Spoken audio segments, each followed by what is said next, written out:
kembali lagi bersama kami di Kamar Jurnalis, channel dari Ikatan Jurnalis Televisi Indonesia Pengda Jawa Barat. Dan kita sudah kehadiran tamu yang cukup spesial dan cantik untuk di Kamar Jurnalis ini. Ada Dr. Teresia Monica atau biasa disapa dengan Dok Mo. Nah, Dok Mo ini sendiri ahli kesehatan yang sekaligus menjabat menjadi Direktur Utama Rumah Sakit Unggul Karsa Medika. Langsung saja kita sapa ke Dokter Monica. Selamat sore, Dok. Oh, ke sore ya ini ya. Udah, soalnya nggak kelihatan ini. Ya, selamat sore. Gimana, Dok? Kabarnya, Dok? Kumaha, Damang? Alhamdulillah. So, gimana, Dok? Kabar, Dok? Ya, kalau di RSUKM saat ini memang kita udah mulai menerima pasien COVID lagi sih. Pada hari ini di ruangan yang khusus COVID itu kapasitas 9 tuh udah terisi 8. Berarti hampir 100% sendiri ya, Dok? Ya, tapi kita ada ruangan di lantai 4. Nah, jadi memang kalau misalnya di lantai 3 sudah penuh, kita akan beralih ke lantai 4. Nah, Dok, mendengar sekarang kan kasus COVID mulai melonjak lagi nih, Dok. Ini bisa dijelaskan nggak sih, Dok, untuk secara umum sendiri COVID varian, khususnya varian Omicron ini seperti apa sih, Dok? Jadi memang varian Omicron ini sebetulnya sih COVID tuh virusnya satu ya, SARS-CoV-2, ya kan. Cuma seperti satu keluarga nih, ada saudaranya gitu kan. Ada yang matanya coklat, matanya biru, ya kan. Matanya hijau gitu kan dalam satu keluarga itu. Nah, jadi untuk COVID yang varian Omicron ini memang cenderung lebih menular 2-3 kali daripada varian sebelumnya. Tetapi gejala yang ditimbulkannya memang tidak selalu sama beratnya dengan tipe Delta, alias bisa lebih ringan. Itu seperti itu. Tetapi kenapa bisa seperti ini? Kemungkinan pertama kita ini udah banyak yang divaksin. Ya, jadi tubuh kita udah ada kekebalan sendiri. Atau waktu pada saat Delta udah banyak yang kena juga dan survive. Jadi kena lagi seperti penyakit flu, kena lagi flu, itu memang sakit tapi tidak begitu parah. Nah, dan juga ada yang meneliti dari mutasi yang terjadi. Memang mutasinya banyak di protein S, tetapi ternyata mutasi tersebut hanya menyebabkan lebih mudah menular. Ya, untuk berat ringannya itu memang tidak seberat Delta. Itu. Nah, ini perbedaannya sendiri seperti apa sih, Dok, untuk gejala Delta dan Omicron ini sendiri, Dok? Ada beberapa perbedaan, tetapi perbedaan yang paling menyolok di sini adalah kalau Delta dia itu cenderung lebih menyebabkan gangguan ke paru-paru, yaitu saluran pernafasan bagian bawah. Jadi kadang-kadang paru-parunya jadi putih ya. Kemarin-kemarin kan banyak tuh yang beredar di sosial media tuh udah bikin stres, paru-parunya putih gitu ya. Tapi kalau Omicron ini kebanyakan saluran napas bagian atas. Jadi gejalanya seperti batuk dan pilek serta nyeri tenggorokan. Walaupun demikian bukan berarti ya udahlah gampang kayak flu biasa, ya bukan berarti begitu juga. Karena dia dapat menyebabkan gejala yang lebih berat pada usia 60 tahun ke atas atau yang memiliki komorbid, yaitu seperti diabetes mellitus, penyakit jantung ataupun penyakit paru sebelumnya. Nah, ini gejala-gejala khusus Omicron ini sendiri seperti apa sih? Nah, gejala-gejalanya itu biasanya batuk, pilek, nyeri tenggorokan, demam. Nah, kan agak-agak siwer ya kalau misalnya sama flu begitu kan, kayaknya seperti itu. Gitu. Berarti sama dengan flu biasa ya, Dok? Membedakannya sendiri berarti kayak gimana sih, Dok? Agak sulit. Agak sulit. Terus terang agak sulit. Gitu. Jadi kalau misalnya kita sekarang nih ya, biasanya kan kalau batuk pilek itu kita ya udahlah cuek aja, tapi zamannya sekarang nih batuk pilek ya coba rapid antigen tahu-tahu positif gitu kan. Gitu. Gejala yang menonjol sendiri dari varian Omicron ini sendiri apa sih, Dok? Mengingatkan biar masyarakat juga lebih aware gitu ya, untuk varian Omicron ini. Batuk tuh biasanya kalau misalnya orang Jawa tuh bilang ngeplak gitu loh. Jadi batuknya tuh batuk gitu ya. Nah, tapi bisa juga sakit tenggorokan. Dan demam juga pasti ada. Nah, setelah misalkan ada masyarakat yang sudah terkena varian Omikron ini sendiri, langkah yang harus yang harus dijalani oleh masyarakat yang sudah terkena ini sendiri seperti apa sih, Dok? Sebetulnya tidak ada perbedaan sebetulnya dengan yang sebelumnya, ya. Jadi misalnya gejalanya dari ringan, sedang dan berat, ya kan? Kalau misalnya gejala ringan atau tanpa gejala, isoman aja di rumah. Itu yang pertama. Dan saat ini sih nggak usah panjang-panjang sampai 14 hari ya. Kayaknya 5 hari aja udah cukup untuk isoman. 5 sampai 7 hari itu udah cukup gitu. Ya, karena lebih cepat sembuh. Ya, tapi dengan syaratnya apa? Ya, dia udah pernah divaksin ya, atau dulunya sebelumnya udah pernah kena, atau misalnya ya dia daya tahan tubuhnya kuat, itu aja. Kenapa sih alasannya harus 5 hari, Dok, berbeda dengan varian Delta yang harus 14 hari atau lebih dan berkepanjangan itu, Dok? Iya, memang varian Delta tuh yang paling galak sih ya. Ya, dan dia itu menyebabkan gejala tuh gangguan paru-paru sampai sesak. Nah, itu yang kebanyakan membedakannya. Kalau varian Delta itu banyak yang sesak gitu. Kalau Omikron itu batuk pileknya yang lumayan kencang itu. Dan kalau misalnya Delta ada kehilangan penciuman, perasaan, kalau Omikron enggak. Itu minimal. Walaupun bisa dikatakan kadang-kadang ya terganggu sedikit, tapi enggak sampai hilang. Nah, Dok, ini kan sama-sama menyerang saluran pernafasan dan paru-paru nih, Dok. Ini ada perbedaan. Kenapa sih ada perbedaan sendiri, Dok, dari dua varian ini sendiri, Dok? Memang para ahli genetika tuh menyatakan bahwa kemungkinan mutasi yang terjadi ya pada kedua virus ini kan memang berbeda, sehingga menyebabkan yang satu itu lebih galak daripada yang lain. Nah, tetapi yang lain lebih menular daripada yang lebih galak begitu. Jadi Delta itu lebih galak, ya kan? Tetapi mutasi pada Omikron itu menjadikannya lebih menular tetapi tidak lebih galak begitu. Itu. Oke, nah. Ada obat-obatan khusus nggak sih, Dok? Selama pandemi ini sih kan sudah 2 tahun juga nih, Dok. Iya, capek banget nggak sih ya? 2 tahun kagak beres-beres gitu. Kerjanya ngumpulin masker ya. Tapi sebetulnya saya bahasnya malah jangan pengobatan dulu ya. Bagaimana cara kita memproteksi diri kita tuh masker sebenarnya. Masker tuh paling penting sekarang. Ya. Nah, jadi kalau misalnya ada tempat-tempat yang merupakan celah daripada kita itu kadang-kadang suka lupa. Misalnya kita makan rame-rame nih di restoran. Udah kan makan kita nih sebagai orang Jawa Barat kan begini, ya kan 5 jari, terus udah itu ada sambal bajak, ada apa-apa. Terus kita mau cuci tangan.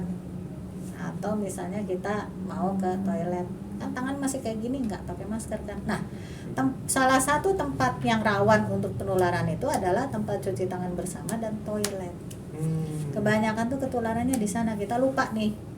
Padahal harusnya kita pakai masker ke toilet umum, tempat cuci tangan umum. Nah, itu yang sering kita lupa. Jadi kuncinya itu sendiri ada di masker ya, Dok? Saat ini masker. Selain masker sendiri, kuncinya apa aja sih, Dok? Nah, kemudian kalau misalnya kita bergeserlah ke vitamin kan. Nah, dari masker kayak yang minimal vitaminnya ya vitamin D, vitamin C ya. Tapi jangan seember. Kadang-kadang orang kalau udah panik buying gitu ya, udah panik terus udah itu wah semuanya dimakan gitu ya. Enggak juga, dengan dosis yang sesuai. Itu aja. Nah, kalau udah kena nih gejala ringan gimana ya, Dok ya? Ya udah gejala ringan, makan yang cukup, isolasi mandiri ya kan. Kemudian minum obat-obatan misalnya. Kalau diberikan vitamin ya vitamin C ya kan. Kemudian atau misalnya vitamin multivitamin ya kan. Kalau misalnya dia ada gejala batuk ya untuk meredakan batuknya. Kalau misalnya dia mulai menggigil atau apa ya kasih obat anti demam dan untuk antivirusnya ya kan. Itu. Nah, kalau misalnya dia ada infeksi, sakit tenggorokan atau demam dan kemudian juga udah mulai ada dahak, yaitu bisa kemungkinan ada infeksi ikutan. Selain infeksi virus ini ada infeksi bakterinya ikutan makan antibiotika. Seperti itu urutannya. Nah, kalau misalnya gejalanya makin berat atau makin dari ringan ke sedang masih sama, kalau dia udah mulai nggak enak napas, ya itu harus ke rumah sakit. Itu. Nah, selama ini sendiri ada temuan Omikron yang bergejala berat nggak sih, Dok? Sampai saat ini belum dan saya tidak ingin ada. Yang ada di Rumah Sakit Unggul Karsa Medika tuh gejalanya sedang. Oh, sedang semua ya, Dok? Ya, itu pada seorang ibu, dia gejalanya sedang, saturasinya turun sampai 88, dia agak sesak, frekuensi napasnya di atas 20, dengan riwayat vaksinasi 2 kali tapi sudah Mei tahun lalu. Jadi udah lama vaksinasi.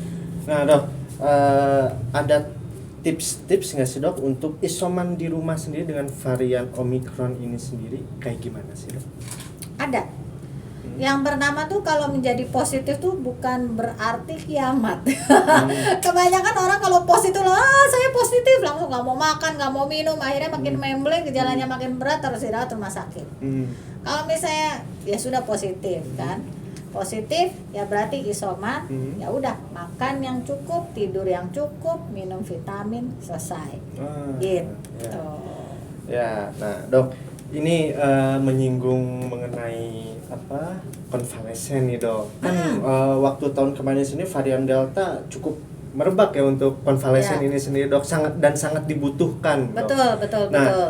Ini bisa diceritakan nggak sih, Dok, untuk konvalesen ini sendiri fungsinya sendiri seperti apa sih, Dok? Sebetulnya kalau secara ilmu pengetahuan ya, plasma konvalesen tuh di dalamnya tuh mengandung antibodi dari orang-orang yang udah sembuh dari COVID. Nah, kemudian dipindahkan ke orang yang masih sakit. Nah, apakah masih bermanfaat sampai sekarang? Kan ada tuh kabar-kabar lah yang katanya begini, katanya begitu, ya kan? Kalau nggak kontroversi kan nggak asik ya, nggak rame ya. Jadi sebetulnya sekarang ini pada saat WHO tuh menetapkan bahwa ini hanya bisa dilakukan di rumah sakit, ya kan, untuk penelitian. Itu pada tanggal 7 Desember tuh. Nah, pada tanggal 28 Desember FDA itu melakukan revisi bahwa pemberian plasma konvalesen bisa untuk pasien rawat jalan selain rawat inap di sana.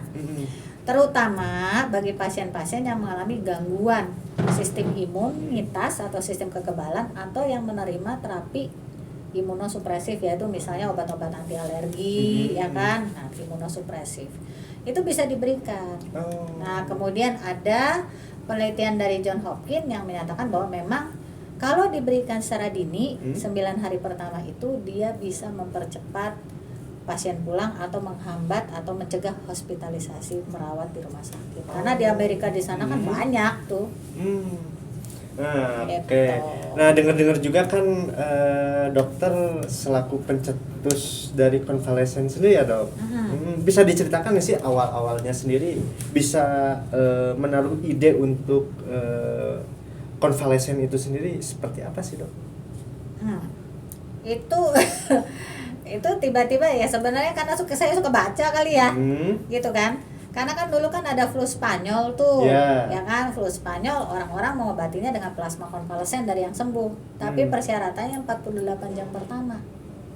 Maksudnya itu 40 Nah, jam jadi pertama orang ya? yang sakit flu Spanyol itu harus mendapatkan plasma dalam 2 hari pertama. Kalau lewat dari situ udah terlalu berat, bisa meninggal. Jadi harus cepet ngasihnya. Sama dengan ini juga harus 9 hari pertama. Jadi syarat-syarat khusus untuk bisa mendapatkan konvalesen itu sendiri seperti apa sih, Dok? Golongan darahnya harus sama. Itu aja. Sama memang dia gejalanya sedang atau sedang ke berat atau berat. Kalau kritis sebetulnya ya, apalagi yang udah di ventilator, udah rusak organnya, ya virusnya pasti hilang dengan plasma konvalesen, tapi ya kerusakan organnya nggak bisa diperbaiki. Jadi timingnya itu memang harus dini. Gitu. Nah, Dok, selain pencegahan virus Omicron ini sendiri dengan menjaga kesehatan dan protokol kesehatan sendiri, ini pencegahannya apa aja sih, Dok? Berarti harus mau divaksin. Harus mau divaksin. Ya kan banyak tuh yang takut disuntik. Padahal suka nyuntik. Itu kan bicaranya ke sana kan. Pasti dengerin gosip-gosip nih. Ya, itu gimana juga, sih, Dok? Dok? Kenapa tuh vaksin bisa menyebabkan alat suntik bapak-bapak itu membesar? Nah, itu, Dok. Isu yang beredar itu kan mengarahnya ke situ nih, Dok. Saya juga bingung, kenapa itu harusnya alat suntik bapak-bapak, kenapa bukan misalnya yang dari wanita gitu kan? Itu kan bapak-bapaknya tambah asik gitu kan.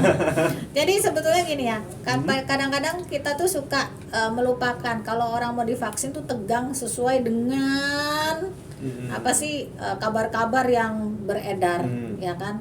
Nah, perasaan tegang itu kan tentunya itu dalam tanda kutip akan mengaktifkan hormon yang alert kita, yaitu adalah hormon simpatis kita ya.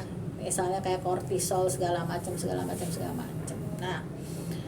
Nah, hormon itu kan bertugas untuk apa ya? Menyiagakan kita ya. Kan? Menyiagakan kita gitu kan. Termasuk salah satunya meningkatkan sirkulasi pembuluh darah dan segala macam. Apa jadi pada saat jus divaksin kan tegang banget. Nah itu ada yang mengalir ke bagian tertentu dan tampaknya sedikit membesar. Nah itulah langsung jadi gosip. Tapi bukan berarti hal yang tidak mungkin terjadi ya, maksudnya itu memang secara fisiologis itu bisa dialami, tapi bukan berarti gara-gara divaksin kemudian ukuran organ kemaluan pria itu langsung bertambah besar gitu kan, enggak juga sih. Jadi nggak ada kaitannya dengan organ vital. Mungkin karena efek fisiologis aja ya, karena kalau misalnya ketegangan yang luar biasa itu akan meningkatkan aliran dan sirkulasi pembuluh darah. Mungkin ada yang nyasar ke sana. Nah, kalau cowok kan menyasar ke alat vital, kalau cewek sendiri gimana berarti dok? Cewek sih biasanya menerima aja. Apalagi kalau ukuran bertambah, tampaknya semakin gembira. Jadi lebih dua-duanya ada simbiosis mutualisme gitu ya dok. Ini David ini udah dewasa rupanya. Siap. Dok, ini ada pesan-pesan nggak ke masyarakat dok, biar masyarakat juga kan lebih aware juga ke varian Omicron ini? Ya, pesan saya itu jangan lupa pakai masker, itu aja. Jadi pakai masker dan kemudian di tempat-tempat yang tempat kita lengah, yaitu seperti toilet umum ya kan, kemudian juga tempat makan bareng kan, tempat cuci tangan umum. Nah itu tempat-tempat seperti itu yang memang kadang-kadang kita alpa atau hilaf atau lupa ya. Jadi masker itu merupakan pertahanan kita yang memang kita bisa murah dan kita bisa bawa kemana-mana. Itu yang pertama. Yang kedua vaksin. Nah jadi ada pertanyaan, emangnya sampai berapa kali sih kita divaksin? Ya kan, ya cukup lah sebenarnya untuk saat ini 3 kali udah cukup ya, 2 kali dengan tambah 1 kali booster itu udah cukup ya. Jadi bagi siapa yang tidak mau divaksin ya harap segera divaksin, itu aja sih pesan dari saya. Oke dok, makasih banyak dok. Sama-sama. Untuk seluruh infonya sendiri dok, dan sangat bermanfaat sekali untuk di tengah pandemi ini sendiri dok ya. Nah begitu pesan-pesan dari Dokter Teresia Monica ini sendiri, dan kita akan kembali ke podcast selanjutnya dengan narasumber-narasumber yang lainnya. Assalamualaikum warahmatullahi wabarakatuh.